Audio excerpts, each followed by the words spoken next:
Even Cassie edged closer for a better look at the golden birds. Gertie, as she took the pot and smiled, stared in wonder at the woman's hair. Permanent waves with many tight curls, such as this she had only seen on a dog. It was a rich, pinky gold under the buckshotty drops of snow, but the strangest thing about it is that it was a color that seemed familiar. She remembered at last the fat-faced child with the yellow dog on her mother's rug. The woman's hair was the color of the curly dog. Gertie realized she had not thanked her for the pot, though now she was holding out the skillet, saying through the cloud of her smoke, "Here's some cornbread to go with them beans. And the only kind of meal we can get around here comes in them little round boxes, and it ain't no good, and the beans ain't much. I run out of ration points, and Clovis didn't have none. I had a little bacon grease, and I put this in, and I dabbed in some cooking oil." "Well, it was sure nice of you to go to all that trouble," Gertie said, and added in genuine admiration, "Your bread's bound to be good. It's mighty pretty." "Oh, no," the woman said. She glanced at the heating stove. "I'm plumb ashamed of myself. I told Clovis I'd start Ewan's a fire this morning when I got up and get the youngins off to school, but I laid back down there thinking pretty soon I'll get up and hunt some kindling and get them a fire started, and the next thing I knowed I was a-smelling them beans. A little minute more and they'd been burned." Gertie tried not to look at the sleazy pink rayon nightgown, its lace edge bottom trailing some inches below the bathrobe, as the woman continued after a long pull on her cigarette.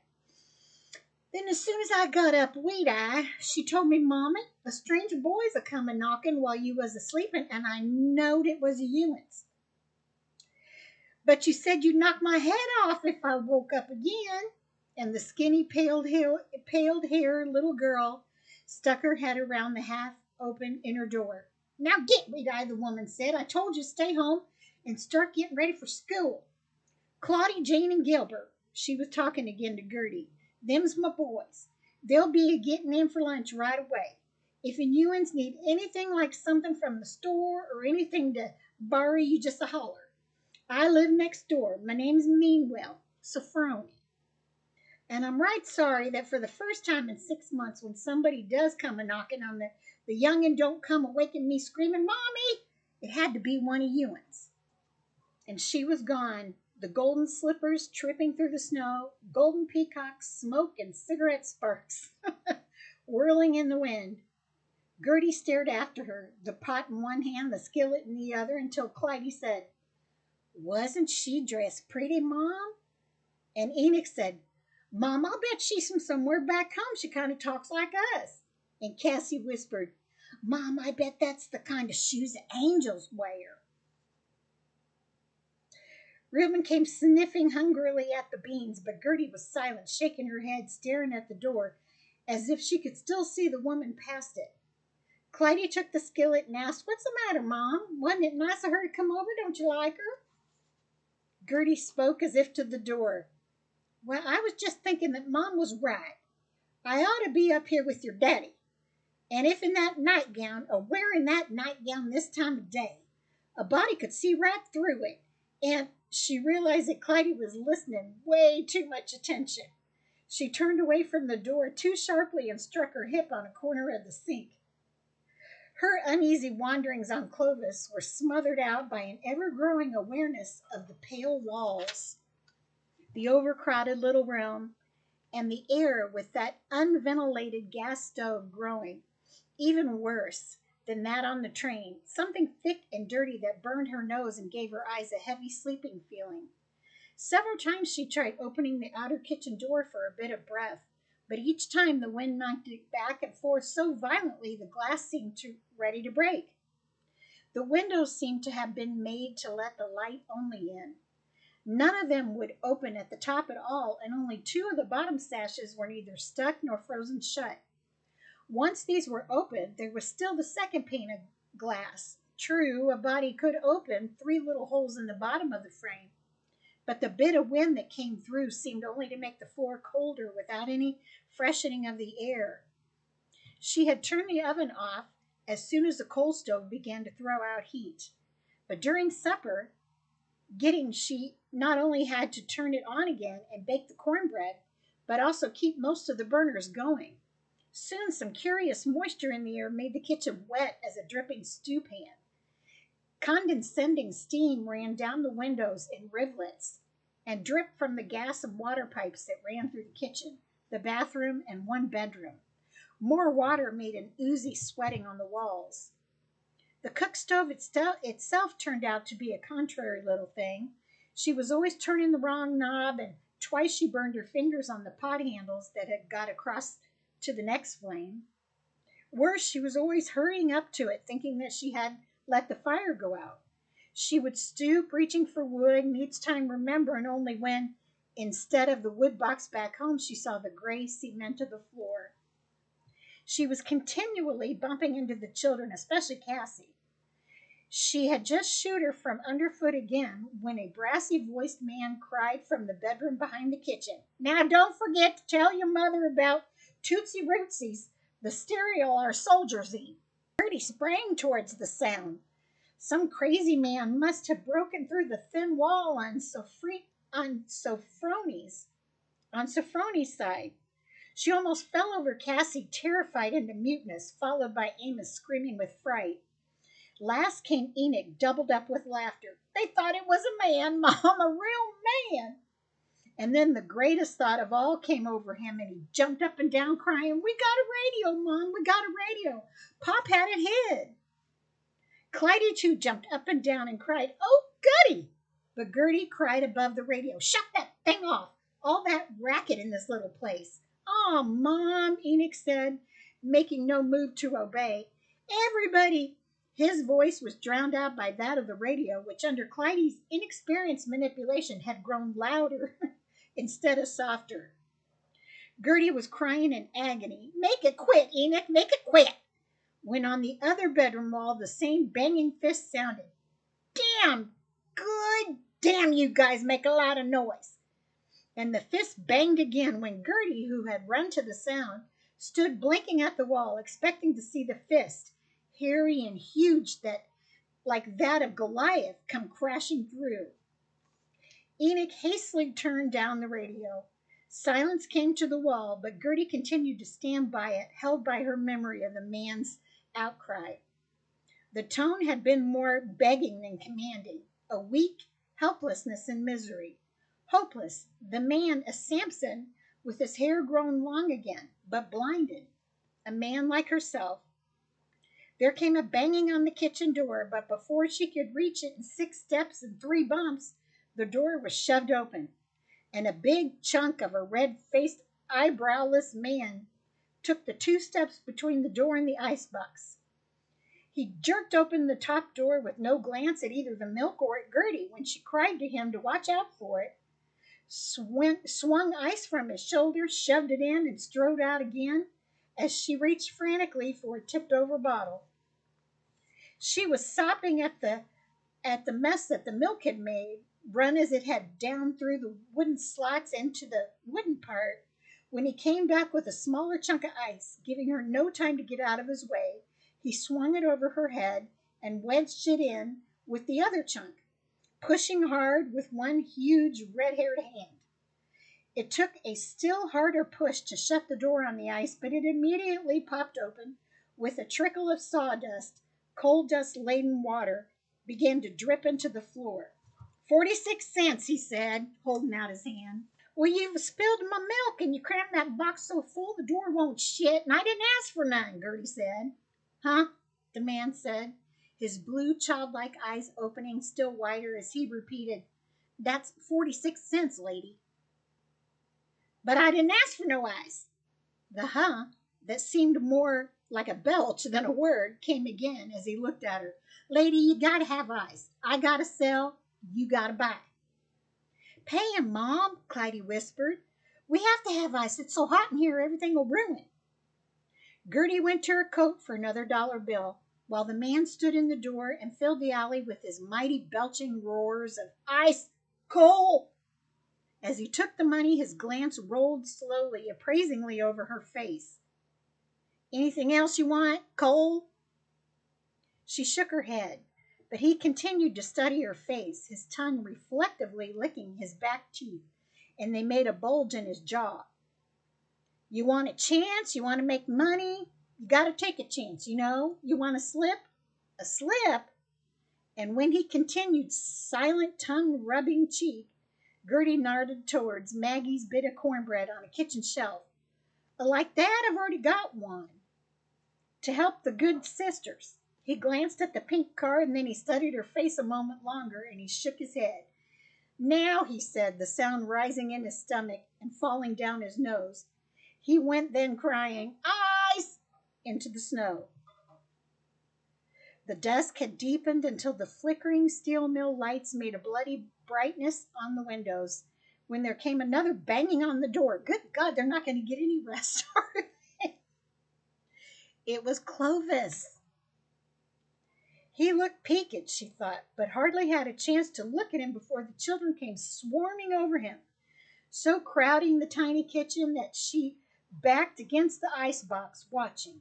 Clyde was almost crying, and even Amos, little as he was, remembered his daddy as if he'd never been away.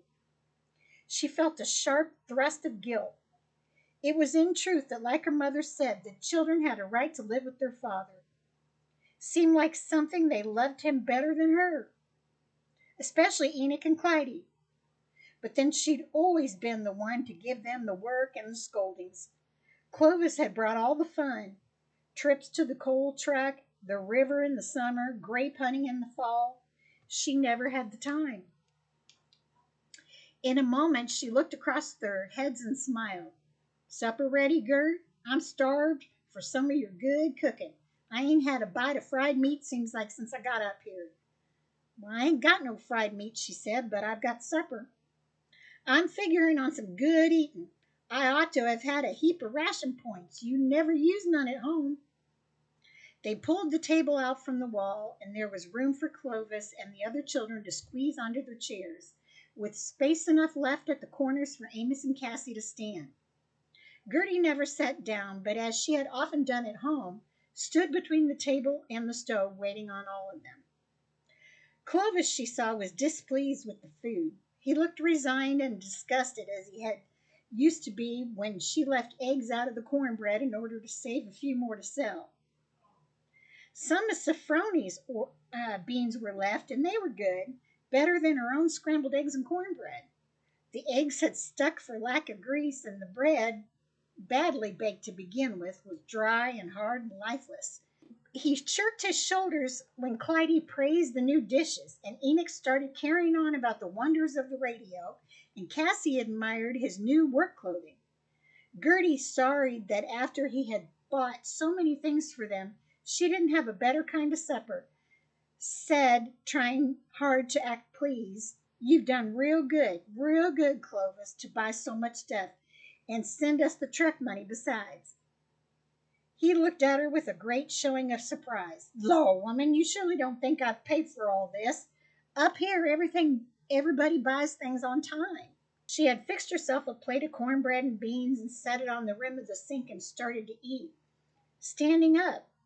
But now she turned away from Clovis and the food, asking, "How much do we owe, Clovis?" "Gert, don't start a worrying. Just get it in your head that I'm making big money. I ain't no sweeper making the lowest. I done what I aimed to do. I got on as a machine repairman, and it sure took some tall talking as a heap of white lies, but it was worth it. I get in a heap of overtime, too. Do you know what my paycheck will be this week?" he went on, laying down his little knife and fork and twisting about in his chair to look at her. "Why, better than $100. She heard the admiring gasp of Reuben, hurt and sullen as he still was from his attempt to borrow kindling. Big as he was, he'd worked many a day for 75 cents. Clyde, her voice all jerky with surprise and delight, was exclaiming, "Oh, Pop, we're rich! That's why more'n the school teacher makes back home in a month." "Well, I don't make it every week," Clovis explained. And recollect, that's afore hospitalization and union dues and OAB and taxes. And right now, with everything to buy, it ain't no fortune. It took saving to get down payment on all this and on a car, too. Gertie backed up against the sink, heard her plate of beans and cornbread flop off the rim into the dishwasher, but did not look around. But Clovis, she began hattingly, not wanting to darken the family joy, if you've already run into debt afore me and the young'un comes, why, how can you manage with us? And we just can't keep on living in this little hole. Can't you get along without a car? He pushed his plate away. Gert, we ain't hardly seen each other before you started quarreling about money and the place I got for you. What was you expecting? A castle in Grosse Point where them rich people lives? I was lucky, mighty lucky to get this. They ain't hardly standing room in Detroit. I'd meant to surprise you and the young'uns with a ride when the weather was a-fitting. He held out his cup for more coffee. But I've already got me car. It's in the parking place now. A body can't get along in this town without a car. The delighted squeals of the children, all except for Reuben, only subsided under his animated discussion of the car, especially the sweetness of the motor's running, now that he had worked on it. Gertie had heard little past the words, got me a new car. She turned and looked down at the gray dishwasher. If just for one moment she could walk outside, go to the barn, the spring, somewhere, and walk and see her father, get away from the gas smell, the water smell, the steamy heat, the hard white light beating into her eyeballs, she turned towards the outside door. The corner of the pulled-out table barred her way. She looked toward the passway. Clovis's chair was there. Her empty hands found the dish rag. Somehow she washed the dishes, hemmed in, shut down by all this and debt. The evening in the hot, overcrowded, noise-laden place seemed endless. She answered questions about back home, learned that Sophrony's man, Whit Meanwell, worked in the same flint plant as Clovis, though on a different job and shift. She wanted to ask Clovis questions. How much did they owe? How much was the interest on the debts for the car and the house plunder?